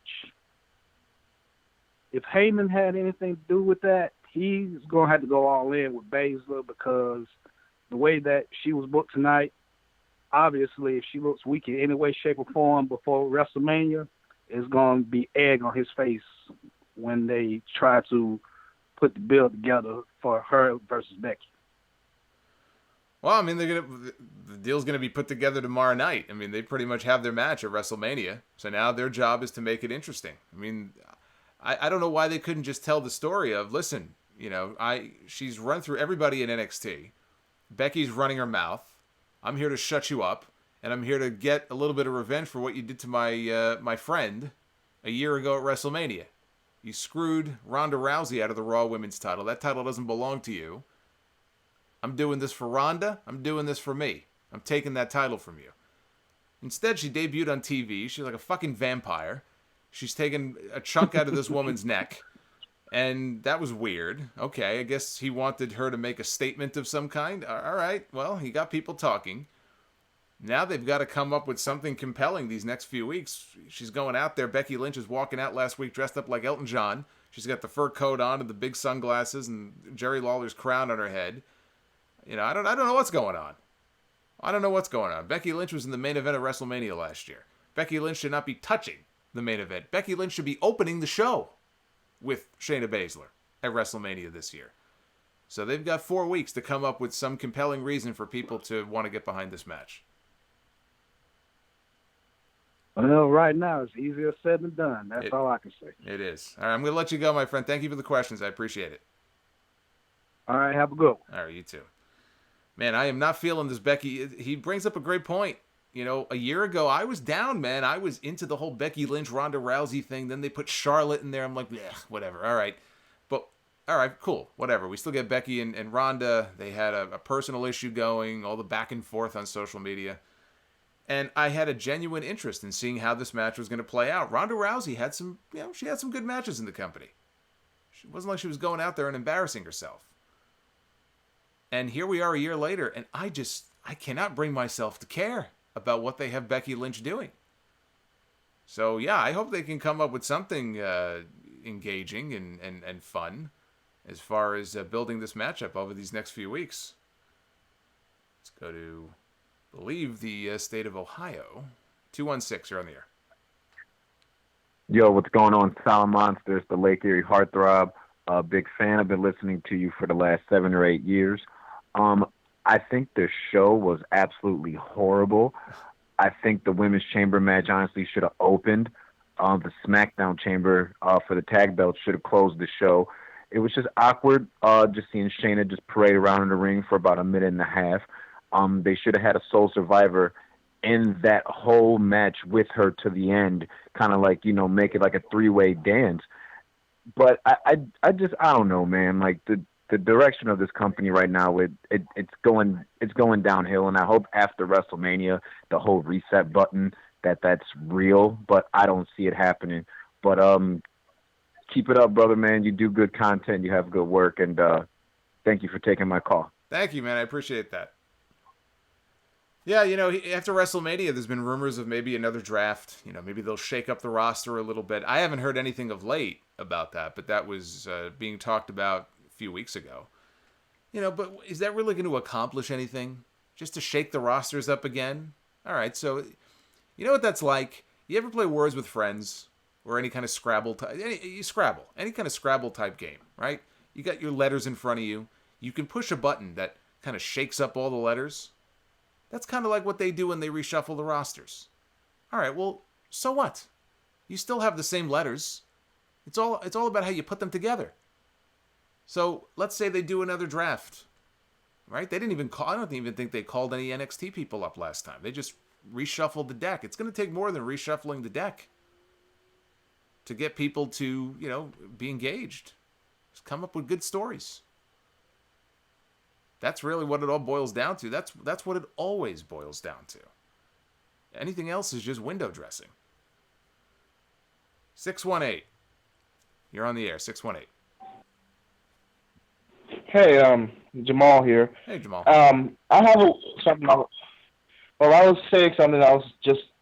I remember hearing Natalya say, like, unleashing her legacy, and when she got eliminated, I was like, oh, so that was you unleashing your legacy? You probably should have kept that leash. But that main event just felt so boring.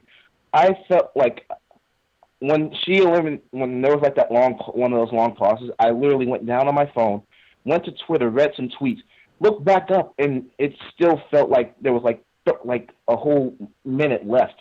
It just felt so boring, and it felt like if watching paint dry would have been more entertaining than those like minutes in between like the people coming in. Yeah. Was that just me, or is... No, I mean, I went on a whole rant about that before, so you and I are pretty much in agreement on that. I would love to know who thought that was a good idea. It'd be interesting to see if any stories come out about who laid this match out. Who was in charge of the match layout in the main event? Because whoever it was, they did a very poor job tonight. They did not do those women in that match any favors. Imagine what they must have been feeling. They're in the ring. They're on television. They're on live television in front of that crowd. And they're just standing there, and they're probably dying on the inside. They are just dying a death on the inside because they're in the middle of all this, and they're the ones getting shit on for this. And it's not their fault. You know, they don't deserve the heat for that. They don't deserve the fire to be aimed at them. It's not their fault. 702, you're on the air. Hey, Solomonster. So I agree with most of your points about this event. But I want to speak about the rumored shakeup after WrestleMania. I don't think it does much for either brand. I think it's a moot point. I mean, Vince is still controlling both shows basically, and it just never makes sense. You know, I haven't watched Raw or SmackDown consistently in 6 months, so it's one of those situations where I just feel like there's no direction outside of Reigns. They don't really know what the hell they're doing. That's how it feels all the time when I watch it. Yeah, I mean, look, they changed whatever their plans were. They changed plans, put the belt on Goldberg just to get it on Roman Reigns. So that's where their focus is. That's their priority. And, you know, you look at the top matches at WrestleMania this year. You've got The Undertaker, you've got Goldberg, John Cena's back against The Fiend. All right, fine. They're telling that story. After WrestleMania is over and all these guys go away, which most of them will, John Cena's going to go away. Undertaker's going to go away. Goldberg's going to go away. Who else? Am I missing? I think I'm missing one legend. Am I missing another legend here who's wrestling on the show? Who am I missing? I don't know if you're missing anybody. All right, maybe those. Yeah, but maybe those are all of the legends this year. They're going to go away, and so WrestleMania is going to come and go, and they're going to have to sort of just recalibrate and figure things out. And like you said, if we want to have a shakeup, have a shakeup. But what is that really going to accomplish? What is that going to change? Yeah. And, you know, and it's funny because I listened to your review about Revolution, and last year I actually went to Double or Nothing. Brandy Rhodes reached out to me. My friends reached out to her. I lost my wife last year, and Brandy Rhodes and Cody invited me to Double or Nothing. So I ended up meeting them at Caesar's Palace last year. And, I mean, I was really down on wrestling, and I was just like, please, give me something to distract me for a little while. And AEW has clearly been the superior product for the past year. And I want WWE to be good because I think competition makes it better for everybody. I think outside of New Japan and Ring of Honor, I mean, I would like to see WWE have consistently good programming, but they just don't. NXT UK, I can't even stand to watch NXT most weeks. I watch NXT UK because it's a different style. But, I mean, just top to bottom, it's like there's no direction. And even tonight's main event, you had it spot on. It was boring. You had 2.5 minutes of Shayna Baszler standing there. I think if at least she pulls the CM Punk move from the Royal Rumble all those years ago with a mic in her hand and cutting a promo, insulting people and insulting the competitors, it's a totally different vibe. But it was just boring. Like, it was just a huge gap. Yeah, I agree 100%. I'm sorry to hear about your wife, by the way. That's awful, so I'm sorry to hear that. But that's cool. That sounds like AEW at least, kind of put you up there. And you were a Double or Nothing. I was there too, and that was a hell of a show. I mean, you talk about polar opposites from that pay-per-view to this one. Yeah. It's like night and day. Yeah. But no, that's cool that they were able to do that for you. I mean, I really hope that you're going to be if you're going to be a Double or Nothing too. I'd love to meet you. You know, I'm actually a New York kid. I'm from Staten Island, so I'd like to buy you a beer, and you know, hopefully the Mets can make the playoffs. I'm a Yankees fan, but I feel for you, Solomonster. It's been a tough year. Yeah. Well, every year with the Mets is a tough year, so you kind of hope that the next one coming up is going to be different. I would totally be a Double or Nothing. I'm kind of pissed because I can't go this year. I have a family. Actually, this year and next year, Memorial Day weekend, I'm already booked up with family stuff, so that sucks. But you'll have to have a beer for me there. All right, appreciate it, Solomonster. Have a good night. All right, you too, my friend. Yeah, Double or Nothing. I'm bummed out, man. I really had a good time there, and any excuse to go to Vegas. I love going to Vegas. And so all of a sudden, boom, the next 2 years, booked up. Can't go. So pissed. So pissed. Let me play catch up here because we've had some other super chats. Lord Frieza donated again just to make sure that he knew that he forgives me for the poor pronunciation of his name. Lord Frieza, you have my apologies. And thank you for the super chat. Strong Phoenix, thank you for the $2. Vash TS 1984 with the $4.99 super chat. Didn't see the show. Says, seems like I was right in that line of thinking. Donating because you are doing God's work. Does that make me a prophet? Prophet Solomonster? Matthew Meditz, thank you for the $5. And your boy Hobo with the $5 super chat as well. Devlin Smith, thank you for the $2. And James Hollins with the $3.99. Screw this brand split. Yeah, a lot of negativity to the brand split. I've noticed from a few people who have sent in emails to me lately. Let's take a few more before we wrap up. Let me go to 404. See if we can get him on here. Oh, wait, hold on a second. Hold on a second. Here we go. 404, you're on the air. Hey, Solomonster, this is Rob Solomon from Tacoma, Washington. How are you, sir? I'm good. And Rob, it's funny. I love hearing from you because you share the exact same name that my father was. Oh, yeah? That's good shit, man. My father's name was Robert. Yeah, I'm one of your oh, well, that's good, man. Yeah. My dad's name is Robert, too, so Wow. obviously I'm a junior. But, yeah, I'm one of your new members on your Facebook group. My condolences to you. Funny. My condolences and my apologies. I'm kidding. I kid the group. I love the Facebook. Everybody should join the Facebook group. We got great mods in there. That group is crazy, man. Yeah. Yeah, man. So, yeah, I don't know, man. I want to say, like, I want to get this out of the way, man. I'm 44. I'm in the demographic of WWE trying to reach back out and grab guys like me who are lapsed fans or who are like casual hardcore fans. Like, I was a hardcore fan all through the 80s, through the New Generation era, Attitude era, Ruthless Aggression. I stopped watching in like 04 because I was deployed and I just couldn't catch back up to it. So now I'm getting slowly back into it. I've been watching pretty closely since like 2012 or whatever, but still sort of lapsed because I just got out of the military like about 5 or 6 years ago. Anyway, that's besides the point. This show didn't do anything to to keep my interest or to get people like me back into the product.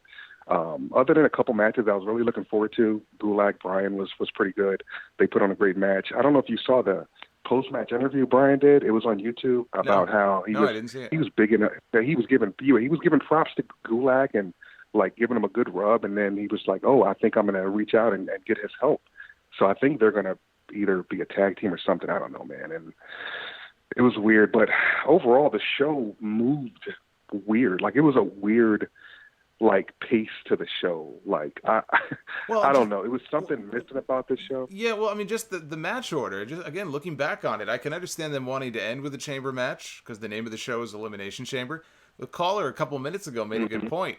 I wonder if it would have been more well received had they ended with the tag team chamber. Although both matches ended up with a heel going over, so you weren't going to have kind of the happy finish.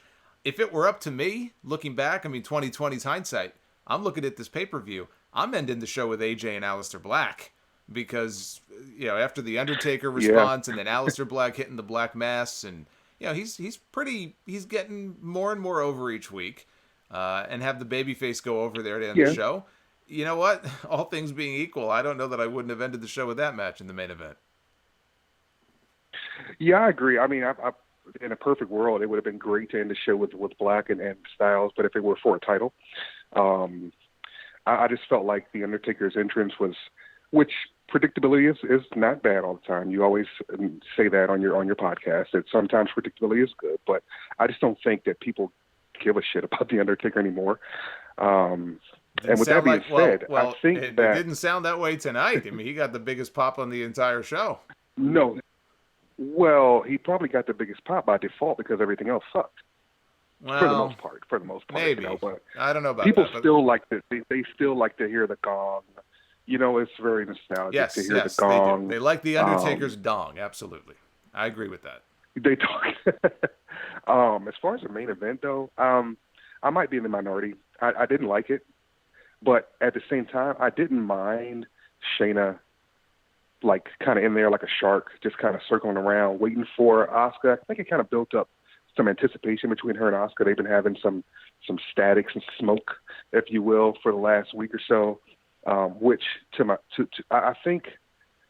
I don't know, man. I was talking to my wife about it. I think they're going to turn Asuka babyface now, man. I think if the trajectory is that Becky loses to Shayna, Shayna's going to be the big dog heel champion. They're going to need a babyface, and I think Becky's either going to take some time, or maybe she'll get drafted to SmackDown to feud with Sasha. Maybe they can shake things up that way. But I think they're going to need a strong babyface. I think people really want to cheer Asuka. And I think it wasn't that bad. I do agree that they could have just either sped up the clock or just opened up the pod like immediately. Didn't have to have her wait. Especially the theme of the whole main event was her like choking everybody out. Like that was pretty, But other than that, I mean, I feel like my main points were, Bryan Gulak was great. AJ Styles, Black put on a great show, and main event was boring. But that one particular spot where they were building up that anticipation between Asuka and Baszler, Asuka trying to come out the cage. I mean, I think that was all right, but overall the pay-per-view still sucked. Don't get me wrong. Yeah. I think we're pretty much in agreement on that. I think we're pretty much along the same wavelength. Anything else before I let you go? No, that's it, man. I just wanted to say thanks for taking my call. It's my first time calling the show. I've been listening to you for the last 5 or 6 years now. Like previous callers said, keep up the good work, man. Thanks a lot. Thank you. Definitely call in again. I love hearing from all the longtime listeners, all the hardcores, because we only really started doing the live streams every month last year. I mean, I've been doing this a lot longer than a year, but the whole live on YouTube stuff really only started last year. So now we get to hear from people who have been listening for a long time. Thank you to Anthony Analog for the $2. Says, turn heel on your family and go to Double or Nothing. Yeah, I'm thinking about it. I'm thinking about a heel turn. I am thinking about it. That's not a bad idea. And Strong Phoenix, thank you for the $4. I cannot wait to see AEW Blood and Guts in 2 weeks. I am looking forward to that. We do know, by the way, it's going to be the Elite against the Inner Circle. That we don't know the rules yet. We're going to find out the rules of the match on Wednesday. But we now know it is going to be the Elite against the Inner Circle on March 25th. So that should be a good time. Let's take a few more before we wrap up here with tonight's stream. Let's go to 862. You're on the air. Hey, Jason, how's it going today? Good. How are you? Doing really good. I didn't actually watch the show, but I follow along on Twitter. Obviously, watch your reviews.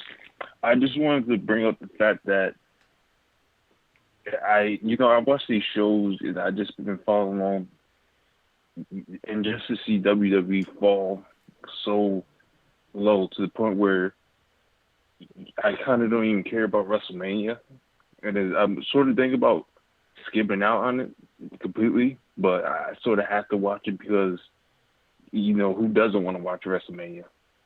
Well, I mean, if you have a network sub, you're already getting it anyway, so you may as well watch it. Are you subbed to the WWE network?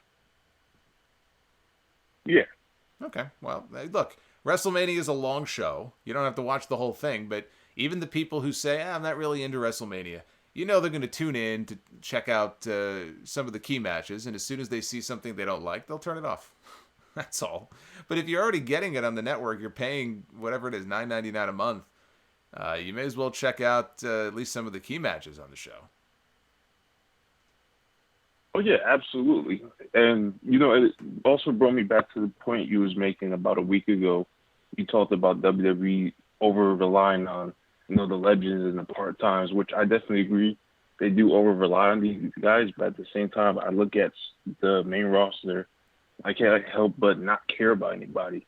I don't see anybody on the main roster that has the balls to really take that chance and really tell Vince and creative that, hey, I'm an asset to the company. Because why else are some of these fucking idiots in this company if they're not going to do anything worthy on television or be used to their full potential?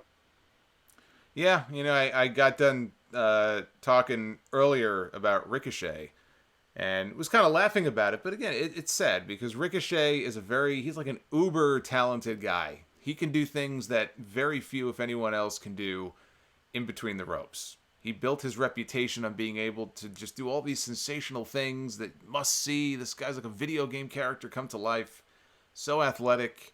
I enjoyed his work in Lucha Underground, under the Prince Puma mask. And comes in with some fanfare. Does well in NXT. And comes to the main roster. And at first he's kind of doing well. They put him and Aleister Black together as a team, which was kind of weird. But all right, fine. They were doing okay. And then they split them off. And it's just been just all downhill ever since. And I don't know if it's a case where they feel like, well, we've got to break these guys down. It's like a play toy, right? You just built, like you bought like a beautiful Lego set that's already put together. It's pre-made. Let's break it apart. Let's smash it on the floor. Let's break it into little itty-bitty pieces so that we can build it back up again. We can take credit for it, and we'll just build it back up again on our own. I hope that's what it is, and not just that they've given up on the guy like they did with Cedric Alexander, who got a push for about 6 seconds, and then obviously they got bored of him, and we haven't really seen him since. He's been toiling on some of the other shows that nobody watches. It's frustrating. How are you supposed to get behind some of these guys if they just pull the plug on them? I mean, after watching what's happened to Ricochet in the last few weeks, unless you just feel so badly for the guy, how can you get behind somebody like that? He's a loser. He's a total loser. So we'll see on TV tomorrow night if this is the start of some kind of losing streak angle, which always works out so well for that person. Or if it's not, they won't even acknowledge it. It'll just be Ricochet and a bunch of random matches and counting down the days, I guess, until his contract is up. If I'm him, that's what I'm doing. 559, you're on the air. Hey. Hey.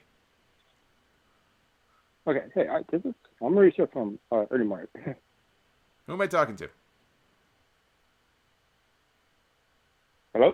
Hello? Well, hey, we tried. I gave it time. I did try. But my patience wore thin. Let's go to 401. You're on the air. Am I on? You are on, sir. Awesome. Thank you, Jason. Good morning. This is Dick Tickles from Twitter. Ah, Dick Tickles. Dick Tickles, did you enjoy my Manscaped read a little bit earlier on in the stream? I believe I was out when you read that, so... Well, you'll have to go back and listen to it. You'll have to go back and listen to it because it's right up your alley. I think I was taking a dump just like this show tonight. Well, you and the rest of the world. No, I didn't like this show very much. The first match was good. Bryan and Gulak was fine. But you kind of expect those guys to have a good match, but everything after that was just the same old shit. And the main event really summed up the whole pay-per-view, and I think WWE in general right now.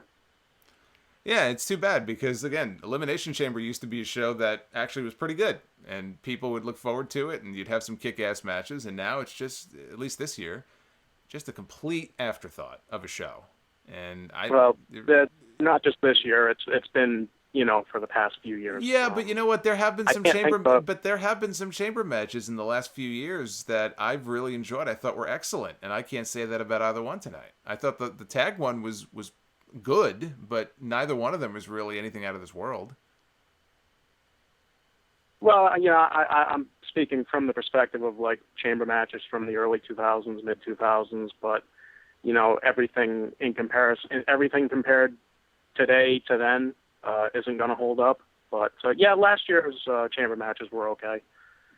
This year's were not.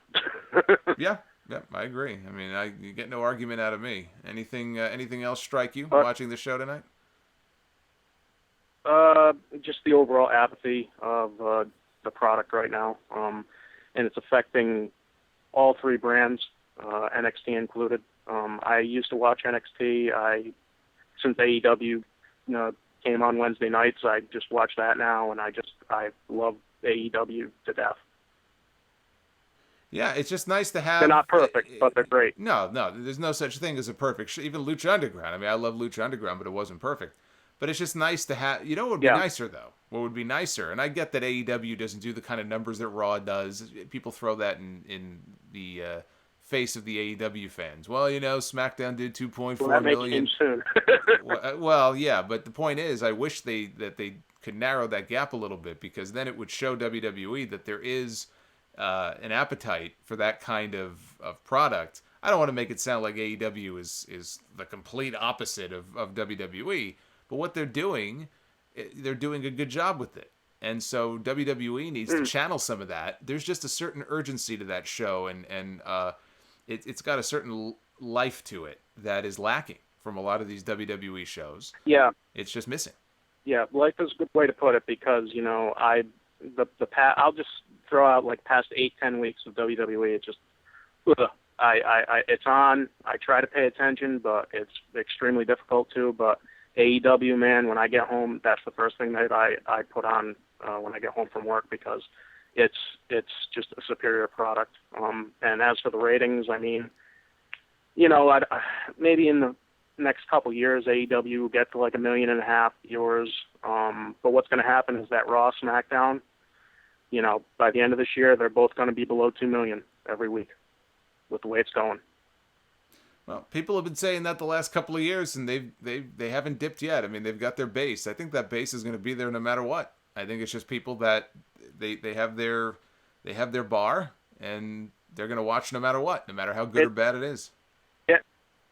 Getting close. I think the rating for Raw this past week was like 2.25. That's pretty damn low. Yeah, I mean, they've touched even a little bit lower from where than it was that. last year. Yeah, look, if you just look at the patterns, you're probably right. Eventually it's going to happen. Every year over year, they're losing people. So I'm sure at some point it'll happen. The question is that going to be a wake-up call, or is it just going to be status quo? I guess we'll have to wait and see. Anything else before I let you go? We will find out. No, that'll be all. Thank you very much for taking my call. Have a good morning. You too. Thanks for calling in. Dick Tickles from Twitter. Dick Tickles, not meant to be a descriptive term, although I guess it could be, but not doing any of that right now. I'm live on the air. Let's do one more.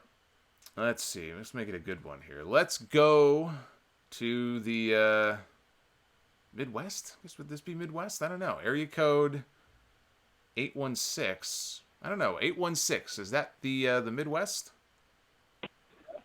Yes, it is. I thought it was. Who am I talking to? Yeah. Hey, my name's Eric, but you can call me Spencer. All right. Is there any reason why I could call you Spencer? Is that like a middle name or something? Yeah, it's my middle name. Okay. But kind of like, yeah. But I was actually asleep for most of the afternoon, but I actually ended up catching the last of the Intercontinental match and the main event. And, yeah, the Intercontinental match was pretty and the main event was kind of shit. And, yeah, I just didn't see anything special in the show. Yeah, I mean, that's this is a good call to end on, too, because that pretty much sums up the entire pay-per-view tonight. I thought you were going to tell me you slept for most of the afternoon and then tuned into the pay-per-view and fell back asleep. No, actually, I kind of did. Yeah, I'm not surprised. Yeah, I've actually been a fan of yours since like 2015. It's actually great to finally get in and talk to you. Yeah, and but yeah, I didn't think so much of the show, but I did want to ask you, what do you think about AEW real quick? Because I know like some people that I know like aren't necessarily fans of it, but like me personally, I checked out Double or Nothing last year, and I loved the Cody and Goldust match, but I mean, you know how like in WCW back in the day, they had the NWO angle that made them go from like a 2 to like a 10 as a show. What do you think could be that in AEW, you know, in the future, the whole Elite thing, or Cody or MJF, or what do you think?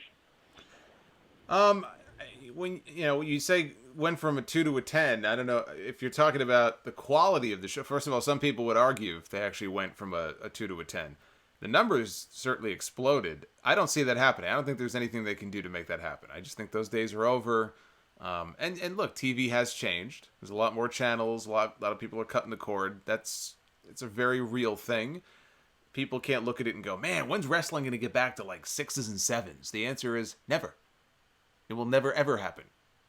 So all they need to do is just focus on putting out a show that has characters that people want to see, wrestlers who can actually get in the ring and put on a match that people are going to want to see, and characters that are likable or really, really hateable, but in like a good way that gets people to want to tune in. And that's it. Try to come up with like fresh ideas. You know, AEW will do some of these theme shows, Bash at the Beach, Blood and Guts. I like that. It changes things up a little bit. They've done Dynamite from some locations that are kind of cool. Outside in that, I forgot the name of it, but Dolly's Place or Daly's Place, whatever it is, down in Florida. Just things to change it up and just something out of the norm. Instead of the same thing every single week, Full Sail every single week. You know, that's part of what NXT, even though I love NXT, it's part of what NXT is suffering from right now. So I think just keep doing that. AEW, whatever they're doing is working for them. They've got a stable audience right now. But to take the show from a 2 to a 10 in terms of, I guess, viewership, I don't think you mean that literally, but just really ratcheting up the number of people watching. You know, there's only so much you can do. Wrestling is just not as hot as it used to be. You know, there's no Austins. There's no, Goldberg suddenly getting hot. I don't see any of that on the horizon. I don't think the current system allows for that. I hate to say it, at least in WWE. I just don't think the system as it exists right now in 2020, I just don't think it exists, in a way that allows for that to happen. Sadly. Let's check the Twitter poll one last time here. 35.8% up, 64.2% down, closing in on 3,000 votes. Poll's only been up for a little while, so you can still vote at Solomonster on Twitter. And Strong Phoenix, thank you for that final $6 super chat. Says watching Elimination Chamber is like eating chicken without any sauce, flavor, and seasoning. Nothing worse than dry chicken or turkey. That is the worst. That's the dirt worst. Or soggy French fries. Elimination Chamber was like a soggy French fry.